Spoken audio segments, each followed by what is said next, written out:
Bismillahirrahmanirrahim. Assalamualaikum warahmatullahi wabarakatuh. Alhamdulillahi rabbil alamin. Assalatu wassalamu ala ashrafil anbiya'i wal mursalin wa ala alihi wa ashabihi ajma'in, amma ba'd. Ya ayyatuhat talibat, a'azzani Allah wa iyyakunna. Subahul khair. Ahlan wa sahlan wa marhaban bihuduri kunna bi'abri internet. Asallah ayusahila kunna jami'an. Anak-anakku sekalian yang dimuliakan oleh Allah Subhanahu wa ta'ala, kita lanjutkan pembelajaran kita yaitu dengan kitab Rosailu Tahumul Mar'ah Al-Muslimah dengan muallif pengarangnya adalah Syekh Abdul Razak. Pada bab yang terakhir kemarin, kita masih melanjutkan yaitu risalah yang kedua, Ar-Risalatul Tsaniyah, yakni Mau'idatun Nisa, nasihat atau petuah kepada wanita. Mau'idatun Nisa. Kemudian selanjutnya bertepatan dengan judul yaitu Fitnatun Nisa wa Dhararul Ikhtilat. Wa dhararul ikhtilat, ya. Fitnahnya seorang wanita dan bahayanya ikhtilat, yaitu bahayanya bercampur baur. Taib, terakhir kita telah sampai yaitu dengan hadis Rasulullah sallallahu alaihi wasallam yang sabdanya beliau adalah yang diriwayatkan dari Bukhari dan Muslim. Rawahul Bukhari wa Muslimun min hadithi Usamah bin Zaid qala Rasulullah sallallahu alaihi wasallam ma taraktu ba'di fitnatan hiya adh-dharr 'ala ar-rijali minan nisa. Rawahu Muslim fi sahihihi min hadithi Abi Sa'id al-Khudri anna an-nabiy sallallahu alaihi wasallam qala ittaqud dunya wattakun nisa fa inna awwala fitnati bani Israila kanat fin nisa. Anak-anak sekalian yang dimuliakan oleh Allah Subhanahu wa taala, kita terjemahkan, kita review kembali hadis yang diriwayatkan dari Bukhari dan Muslim dari hadis Usamah bin Zaid radhiyallahu anhu, semoga Allah meridainya. Ia berkata, bersabda Rasulullah sallallahu alaihi wasallam, ma taraktu ba'di fitnatan, tidaklah aku tinggalkan fitnah setelahku. Maksudnya setelah meninggalnya Rasulullah sallallahu alaihi wasallam, hiya adhar 'ala rijal, yaitu yang lebih berbahaya bagi laki-laki minan nisa, melainkan adalah seorang wanita. Hadis riwayat Muslim di dalam sahihnya dari hadis Abi Sa'id al-Khudri, ya kan, bahwa Nabi sallallahu alaihi wasallam juga bersabda, ittaqud dunya, hati-hatilah kalian dengan dunia, wattakun nisa, dan hati-hatilah terhadap wanita. Fa inna awwala fitnati bani Israila, sungguhnya fitnah yang menimpa terhadap kaum Bani Israel yang pertama kali kanat fin nisa, yaitu pada fitnahnya seorang wanita. Pada penjelasan yang lalu kami telah menjelaskan yaitu tentang bahaya dan fitnahnya kaum wanita. Di antara fitnah-fitnahnya kaum wanita itu adalah yang mana dijadikan indah pandangan manusia untuk melihat seorang wanita. Sebagaimana di dalam surat Ali Imran disebutkan, zuyyina lin-nasi hubbus syahawati minan nisa. Yang pertama adalah wanita. Dijadikan indah pandangan seorang manusia, ya, dengan penuh kecintaan, dengan syahwatnya. Yang pertama kali apa? Dengan wanita, ya. Zuyyina lin-nasi hubbus syahawati minan nisa. Baru setelahnya wal banin, anak-anak, wal qanatir, binatang ternak, ya, dan lain sebagainya. Nah, pertama kali adalah seorang wanita. Seorang wanita tidak boleh menampakkan perhiasannya, apalagi menampakkan auratnya. Seorang wanita harus bisa menutup auratnya, ya.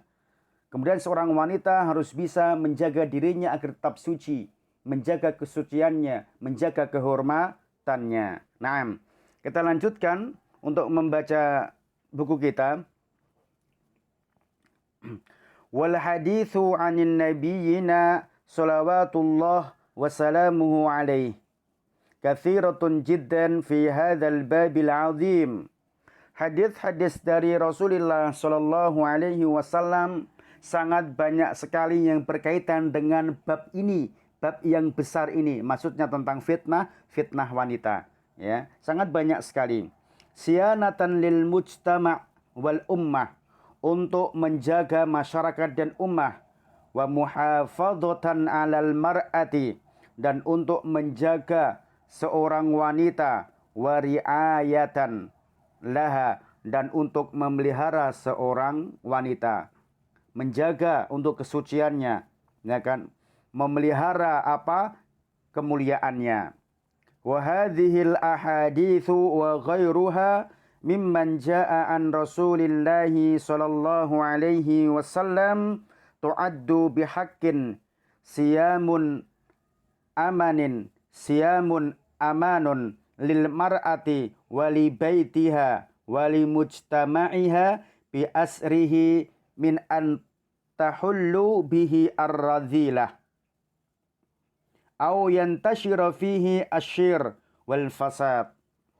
Kita terjemahkan dahulu.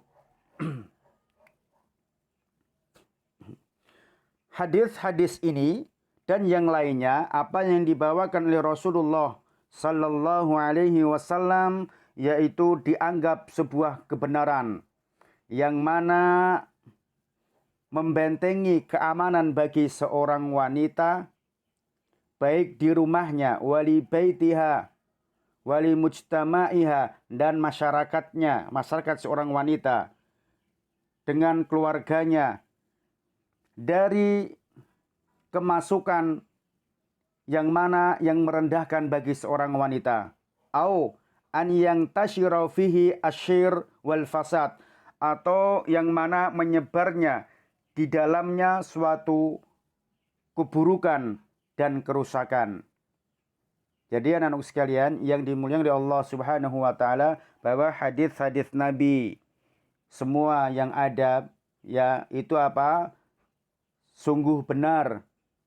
Maksudnya benar di sini apa? Tidak membuat wanita itu kecewa atau salah. Yang mana apa? Untuk menjaga mereka, membentengi mereka, memberikan keamanan kepada mereka seorang wanita, baik di rumahnya, di masyarakatnya, di keluarganya, agar tidak kemasukan sesuatu yang merendahkan wanita, atau mungkin sesuatu yang mana bisa menyebarkan keburukan dan kerusakan pada seorang wanita, baik seorang wanita maupun keburukan yang lainnya. Karena selanjutnya di sini dijelaskan, fa innal mar'ata mata tamassakat bita'alimil islami sa'idat fid dunya wal akhirah. Kemudian jika seorang wanita semakin kuat berpegang teguh kepada pendidikan Islam ini, sa'idat, dia akan merasakan kebahagiaan fid dunya wal akhirah, baik di dunia maupun di akhirat. Jadi tatkala seorang wanita itu semakin dia berpegang teguh kepada aturan-aturan agama Allah, berpegang teguh kepada pendidikan agama Islam ini, aturan Islam ini, maka dia akan semakin bahagia. Semakin kuat dia berpegang teguh kepada sunnahnya, semakin dia berpegang teguh kepada aturan agama Islam ini, maka dia akan semakin bahagia di dunia dan di akhirat. Karena Islam menjanjikan, ya, dia akan menjaga, Islam akan menjaga, yaitu kaum wanita. Kemudian selanjutnya, wasa'idat fi bina'in mujtama'in qawiyyin mutamasikin nazihin mali'in bituhri wal afaf. Sehingga seorang wanita menolong, membangun masyarakat yang kuat.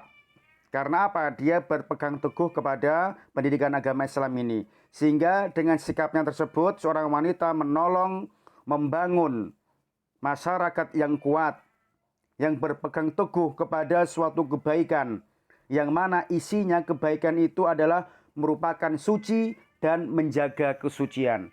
Suci pada dirinya, karena tidak bisa tersentuh dengan laki-laki yang lainnya. Kemudian wal afaf, terjaga kemaluannya, terjaga kemuliaan dan kesucian pada dirinya, karena dia seorang wanita baik-baik. Tidak ada yang menyentuhnya kecuali seseorang yang telah dihalalkan oleh Allah Subhanahu wa taala kepadanya. Kemudian selanjutnya, wa in takhalat an hadhihi ta'alim, dan jika sebaliknya, ya, seorang wanita itu meninggalkan dari pendidikan agama Islam ini, ya, syariat agama Islam ini, taraddat fi mahawi ar-radhilah, maka dia akan terperosok kepada sesuatu yang merendahkan dirinya, ya. Dia akan terjatuh kepada sesuatu yang merendahkan. Wa saqatat fi hamatil fasad, dia akan jatuh kepada panasnya kerusakan. Wa faqadat karamataha wa makanataha wa manzilataha ar-rafi'ah, maka dia telah kehilangan kemuliaan. Seorang wanita tadi, dia akan kehilangan kemuliaan, akan kehilangan tempat derajat yang tinggi. Fa innaha in talawwathat birradhilah, kemudian jika seorang wanita itu terperosok sesuatu yang rendah, ya kan, jalabatil ara wassanari li nafsiha wa ahliha wa qarabatiha, maka dia akan mendatangkan kepadanya suatu aib yang jelek, mana yang jelek itu dampak kepada dirinya, keluarganya, dan kerabatnya. Ini maksudnya, apabila seorang wanita dia telah melakukan perbuatan zina, kemudian dia itu hamil di luar nikah, tatkala dia hamil itu, maka dirinya seorang wanita telah mendatangkan kepadanya suatu kehinaan dan kerendahan, mendatangkan aib baginya. Dan aibnya bukan hanya kepada dirinya saja, bahkan sampai ke keluarganya, dan bahkan sampai kerabatnya, saudara-saudaranya. Jadi anak-anakku sekalian, jangan sampai kita hamil di luar nikah. Boleh hamil tapi setelah menikah. Orang bilang LKMD, lamar keri meteng disik. Jangan, nggak boleh. Hamil duluan, ya kan? Tetapi apa, menikahnya nanti, itu tidak boleh dalam Islam. Ingat, kalau anti tatkala hamil di luar nikah, maka yang hina, yang direndahkan itu bukan hanya kalian saja, tetapi siapa? Keluarga kalian, ya. Keluarga terdiri dari orang tua, kakak, adik, semuanya ikut menahan malunya, ya kan? Kemudian kerabatnya, keluarga, saudaranya juga merasakan malu. Kemudian selanjutnya, ya kan, jalabatil ara, ya kan, mendatangkan kepadanya seorang wanita aib bagi dirinya, keluarganya, dan kerabatnya.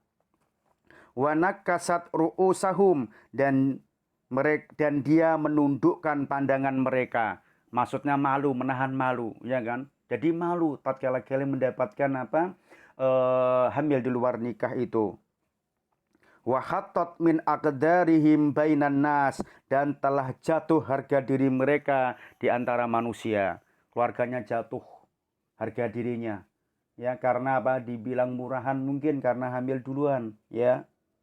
Wa in hamalat min dzalika faqatalat waladaha. Ini mohon maaf nih. Dan apabila dia itu, dan jika dia itu hamil atas apa yang dilakukan dia karena perbuatan zina, kemudian dia membunuh dari anaknya. Ya, ini ada sebagian orang, mohon maaf, karena dia tuh hamil, kemudian dia tidak mau melahirkan anaknya, kemudian dia menggugurkan dengan tujuan biar orang tidak tahu.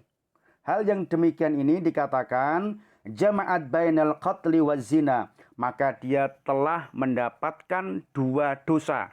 Dosa zina, dan dosa membunuh. Na'udzubillah min dzalik. Lantas bagaimana tatkala dia itu hamil? Ya harus dilahirkan. Ya harus dilahirkan.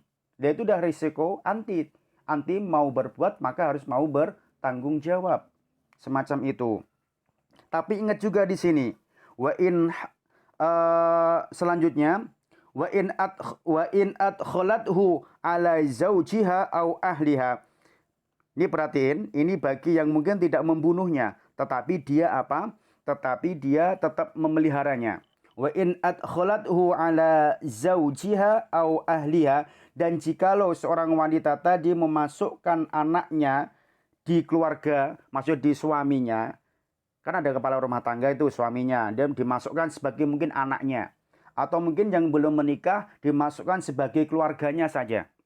Ya, keluarga dari bapak dan ibunya kalian, ya. Bahwa dia sebagai anak kalian umpamanya, ya kan? Kemudian selanjutnya adkhalat alaihim ajnabiyan laisa minhum. Maka dia seorang wanita itu telah memasukkan kepada mereka, ya, memasukkan anak tersebut kepada keluarganya, orang asing yang bukan dari keluarganya. Kalau seandainya mungkin anaknya perempuan, kemudian ada suami, ditulis bahwa ini sebagai anaknya suami mungkin, maka tetap dia bukan mahram bagi suaminya, ya, tetap bukan mahramnya. Jadi tidak boleh. Jadi setiap hari tatkala dia nggak pakai jilbab, suaminya melihat, suami kalian melihat, ya dia ya mendapatkan dosa juga. Datanglah sebuah kerusakan, datanglah perbuatan dosa semacam itu. Maka jangan sekali-kali berbuat zina. Ya kan? Ada yang sebagian yakhlu bihim, dan yang mana mereka itu membiarkan, menganggap itu hal yang sudah berlalu. Ada yang sebagian wa yarithuhum, memberikan warisan kepada anak tersebut yang hasil zina, wa yunsabu ilaihim, menasabkan kepada keluarganya, walaysa minhum, padahal dia bukan dari golongannya, bukan dari keluarganya, ila ghairi dzalik, dan hal yang lainnya, mungkin pokoknya dicatat sebagai keluarganya. Hal yang demikian itu akan datanglah kerusakan. Maksudnya kenapa kerusakan? Karena seseorang anak yang telah hasil dari zina tidak boleh dimasukkan nasab pertama, tidak boleh mendapatkan warisan. Kadang orang karena ini dianggap anak jadi warisan, ya tidak. Kalau dia itu bukan keluarganya, bukan dapatkan warisan. Kalau sebelum mati, ya itu silakan dikasih, namanya menghibahkan kepada dia, ya, memberikan sedekah atau hibah kepadanya. Tetapi tatkala meninggal, harta warisan kita tidak bisa kita berikan kepada dia. Ya, itu bukan ahli waris karena. Kemudian selanjutnya, dan dia pun bukan dari keluarga kita, ya orang lain. Makanya tatkala seorang wanita yang mana mau menikah karena dulu ibunya berbuat zina, maka yang menikahkan adalah wali hakim, bukan dari orang tuanya. Sebagai membedakan bahwa dia ini anak, ya, bukan anak haram, ya, nggak boleh. Yang haram tuh orang tuanya melakukan perbuatan suami istri, tetapi dia di luar nikah. Yang haram orang tuanya. Anaknya bukan haram, tapi anak hasil pezina, ya. Tetap tatkala dia orangnya itu baik, taat beribadah, dia tetap juga akan masuk surganya Allah, ya. Makanya di dalam pernikahan nanti yang menikahkan bukan orang tuanya, tapi dari wali hakim. Wali hakim nanti biasanya diambil dari KUA semacam itu. Jadi anak-anak sekalian, mohon untuk bisa menjaga diri dengan keadaan, dengan banyaknya fitnah. Bukan hanya fitnah, sekarang bukan fitnah wanita saja, fitnah di medsos, ya. Sebagai sarannya, di sini di medsos ini sangat banyak sekali suatu kemudahan di dalam berbuat keburukan. Hati-hati anak-anakku sekalian, ya. Jangan sampai kalian menganggap hal yang remeh. Mentang-mentang di medsos tidak mungkin menganggapnya fotonya di rumah, padahal nggak pakai jilbab, padahal membuka aurat, kemudian diupload di medsos, diupload di Facebook, diupload di Twitter, diupload di Instagram. Padahal orang banyak yang melihat keadaan kalian tidak memakai jilbab. Ya sama aja, betul dia fotonya di rumah, tetapi tatkala diupload semua orang akan melihatnya, dan itu merupakan dosa buat kalian, termasuk dosa jariyah. Walaupun kalian sedang membaca Al-Quran, karena anti mengupload foto kalian, kemudian dilihat seorang laki-laki yang lainnya, maka anti mendapatkan dosa. padahal tidak berbuat dosa, lagi baca Al-Quran mungkin, tiba-tiba dia ngelihat foto anti, makanya anti juga mendapatkan dosa. Jadi semacam itu. Itulah beberapa yang kami sampaikan tentang bahayanya seorang wanita dan bahayanya ikhtilat. Ya, ini semua karena penyebabnya dari ikhtilat. Sebaiknya seorang wanita tetap tinggal di rumah, ya, tinggal di rumah. Kemudian tatkala keluar rumah tidak dia bertabarruj, menampakkan yaitu perhiasannya. Tabarruj di sini bisa menampakkan perhiasan. Perhiasan ini maksudnya bukan perhiasan emas. Ya maksudnya emas tapi emas dirinya, kemuliaan dirinya, membuka auratnya. Apalagi dia memperlihatkan rambutnya, memperlihatkan yaitu bupatinya, buka paha tinggi, ya, dan lain sebagainya. Memakai pakaian-pakaian mini, semuanya serba mini, ya. Kemudian memakai pakaian you can see agar orang melihatnya. Jangan, ya. Menampakkan aurat tidak boleh, apalagi bercampur baur baik laki-laki dan perempuan. Itu aja anak-anakku yang dapat kami sampaikan. Mudah-mudahan bisa menambahkan keimanan kita kepada Allah Subhanahu wa taala. Untuk yang dalil-dalilnya yang di bawah nanti dibuka terjemahannya sendiri, ya, yang bagi di rumah. Yang bagian akhir insyaallah nanti yang akan datang Ustaz akan melanjutkan yaitu cerita sahabat Rasulullah, ya, cerita sahabiah Rasulullah sallallahu alaihi wasallam. Oke, hayana tatim bi qira'ati du'a kafaratil majlis. Subhanakallahumma wa bihamdika asyhadu an la ilaha illa anta astaghfiruka wa atubu ilaik. Assalamualaikum warahmatullahi wabarakatuh.